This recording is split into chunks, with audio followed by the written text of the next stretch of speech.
Hi అండి, welcome to Vijju home kitchen.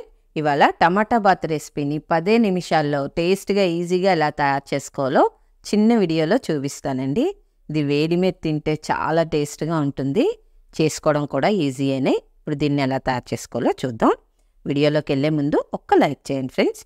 ముందుగా stove మీద కళాయి పెట్టుకొని అందులో 2 టేబుల్ స్పూన్స్ వరకు ఆయిల్ వేసుకోండి. ఆయిల్ హీట్ అయ్యాక ఒక హాఫ్ టీ స్పూన్ ఆవాలు వేసుకోండి. అలాగే ఒక ఫుల్ టీ స్పూను శనగపప్పు, హాఫ్ టీ స్పూను మినప్పప్పు వేసుకోండి. దీంతోపాటు ఒక 5 లవంగాలు, అలాగే 1 ఇంచి దాల్చిన్ని కూడా చిన్న ముక్కలుగా కట్ చేసి వేసుకోవాలి. లవంగా దాల్చినని పౌడర్ కింద కొట్టేనే వేసుకోవచ్చండి. అలాగే 3 పచ్చిమిరపకాయలు సన్నగా తరిగి వేసుకోండి. అలాగే 1 ఇంచి అల్లాన్ని కూడా సన్నగా తరిగి వేసుకున్నాక 1 నిమిషంన్నర పాటు చక్కగా మీడియం ఫ్లేమ్లో ద్వారగా వేయించుకోవాలండి. ఇలా వేగిన తర్వాత ఇప్పుడు ఇందులో మనం ఉల్లిపాయ ముక్కల్ని యాడ్ చేసుకుందాం. ఒక పెద్ద సైజు ఉల్లిపాయని సన్నగా తరిగి వేసుకోండి. ఈ ఉల్లి కూడా మీడియం ఫ్లేమ్లో ద్వారగా వేయించుకోవాలండి.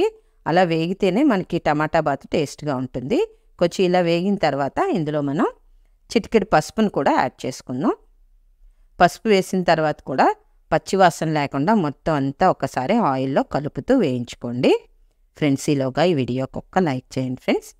ఇలా వేగింది కదండి. ఇప్పుడు ఇందులో కరివేపాకును వేసుకుందాం. కరివేపాకు కూడా చిటపటలాడాలి. ఫ్రెండ్స్, మన ఛానల్లో వెజ్తో అయితే చాలా ఐటమ్స్ ఉన్నాయండి, ఒకసారి వాటిని వాచ్ చేయండి ఫ్రెండ్స్. కరివేపాకు వేసుకొని కలుపుకునేక ఇప్పుడు ఇందులో మనం టమాటా ముక్కలను వేసుకుందామండి. ఇవి మీడియం సైజు 2 టమాటాలు, కొంచెం పెద్ద ముక్కలుగా కట్ చేసి వేసుకోండి. అలా అయితే మీకు ఈజీగా టమాటా మగ్గిపోతుంది. ఒక 2 నిమిషాల పాటు ఆయిల్లో ఇలా వేయించుకునేక ఒక హాఫ్ టీ స్పూన్ సాల్ట్ వేసుకోండి. అంటే టమాటాలకు సరిపడా సాల్ట్ వేసాక కూడా ఒక 2 నిమిషాల పాటు మీడియం ఫ్లేమ్లో టమాటా మగ్గినంత వరకు వేయించుకోవాలి. సరే, టమాటా పూర్తిగా మగ్గిపోయింది కదా. ఇప్పుడు మనం ఇందులో వాటర్ని యాడ్ చేసుకుందాం. వాటర్ అయితే మనం ఇక్కడ 1 కప్పు సూజీకి 3 కప్పులు తీసుకోవాలండి. ఇక్కడ నేను 1.5 కప్పు సూజీ తీసుకున్నాను, అందుకే 4.5 కప్పులు వాటర్ వేసాను. సూజీని కొంచెం ముందు మీరు వెచ్చబెట్టుకొని వేసుకోండి. వేడి చేసుకొని జస్ట్ పూర్తిగా వేగనివ్వకూడదు, వేడి చేసి వేసుకుంటే సరిపోతుంది. ఇప్పుడు వాటర్ వేసాక మొత్తం అంతా ఒక్కసారి కలుపుకోండి. చక్కగా అంతా కలిసేటట్టు కలుపుకునేక మీకు సాల్ట్ ఏమైనా సరిపడకపోతే ఇప్పుడు అడ్జస్ట్ చేసుకోవచ్చు.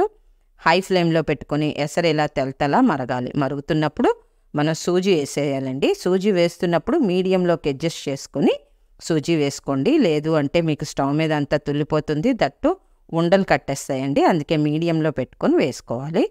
చక్కగా ఇదంతా మళ్ళీ ఒక్కసారి వేసిన సూజీ అంతా కలుపుకోవాలి. ఇలా కలిపిన తర్వాత ఇప్పుడు ఇంకొక హాఫ్ కప్పు వేస్తాను నేను. ఇప్పుడు కలిపి ఇప్పుడు ఇంకొక హాఫ్ కప్పు వేసుకోండి.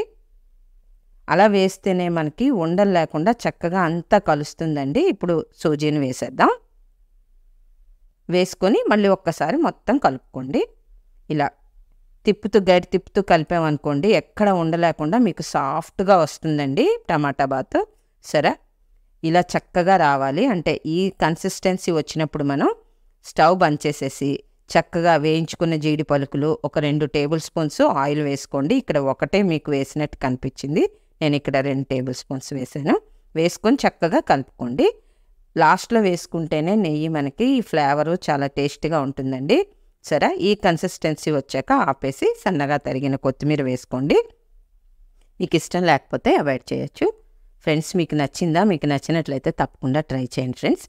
అలాగే లైక్ చేసి మీ ఫ్రెండ్స్కి, రిలేటివ్స్కి షేర్ చేయండి. కొత్తగా ఎవరైనా మన ఛానల్లోకి వచ్చి చూస్తున్నట్లయితే సబ్స్క్రైబ్ చేసుకుని పక్కనే ఉన్న బెల్ ఐకాన్ని యాక్టివేట్ చేసుకోండి friends. Thank you for watching.